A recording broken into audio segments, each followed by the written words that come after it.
என்ன பிடிச்சிருக்கான்னு கேக்குறாரு. அதுக்கு நான் எனக்கு நிச்சயம் ஆயிடுச்சுன்னு சொன்னேன். சரி, அதுக்கு என்ன சொன்னாரு?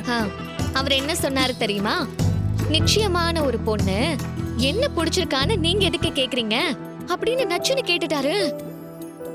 எனக்கு என்ன பதில் சொல்றதுன்னே தெரியல. சரி, அப்புறம் என்னோட மனசுல நான் எப்பவுமே தெளிவாதான் இருக்கேன். உங்க மனசுல என்ன இருக்கு, உங்களுக்கு என்ன வேணுங்கிறதுல நீங்க தெளிவா இருங்கன்னு சொல்றாரு. அவரு சரியாதான் சொல்லியிருக்காரு. சரியா சொன்னாரா? அக்கா, எனக்கு ரொம்ப குழப்பமா இருக்கு. எம்டி சார் சொன்னதை பத்தி நீ என்ன நினைக்கிற? இங்க பாரு, அவர் உன் மனசுல என்ன இருக்குன்னு தானே கேட்டாரு. ஆமா. இப்ப நான் கேக்குறேன், நீ என்கிட்ட நடிக்காம உண்மைய சொல்லு. உனக்கு உன் எம்டி சார பிடிக்கும் தானே? அது சொல்லுடி, பிடிக்கும் தானே?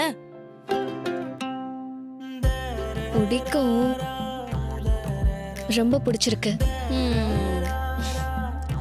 அப்புறம் என்ன, இத ஓபனா அவர்கிட்டயே சொல்ல வேண்டியதானே? அக்கா, எனக்கு என்கேஜ்மெண்ட் ஆயிடுச்சுக்கா. இதுக்கு மேல என் மனசுல எதுவும் இல்ல. ஏண்டி, இப்பதான் எம்டி சார பிடிச்சிருக்குன்னு சொன்ன, இப்ப மனசுல எதுவுமே இல்லைன்னு சொல்ற? சொல்லு, ஏன் அமைதியா இருக்க? அக்கா, அது வந்து ரேவதி, உனக்கு எது நல்லதுன்னு நீதான் முடிவெடுக்கணும். உனக்கான முடிவை மத்தவங்க எடுக்க முடியாது. அக்கா, உண்மையாவே நான் குழம்பி போயிருக்கேன்க்கா. ரேவதி, நீ முடிவு எடுக்க முடியாம குழப்பத்துல இருக்க நல்லா தெரியுது.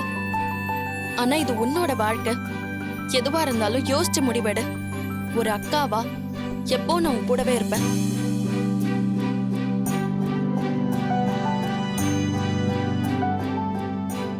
எம்டி சார் சொன்ன மாதிரி என் மனசுல என்ன இருக்கு? எம்டி சாரை பார்க்கும்போது நான் ஏன் உள்ளுக்குள்ள அவ்வளவு சந்தோஷமாகறேன்? அவரு கண்ணை பார்த்தா நான் என்னையே மறந்துடுறேனே. எனக்கு ஒரே குழப்பமா இருக்கேன். வேண்டாம், அம்மா இந்த குடும்பம் ஒண்ணு சேரணும்னு எனக்கு நிச்சயம் பண்ணி வச்சிருக்காங்க. இனி நான் எதையும் யோசிக்க கூடாது.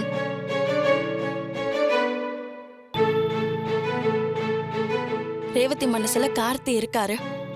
அது சொல்ல முடியாம தான் அவ ரொம்ப கஷ்டப்படுறா. கூடிய சீக்கிரம் அவன் மனசுல இருக்கிறது வெளியில வரும். எனக்கு நம்பிக்கை இருக்கு.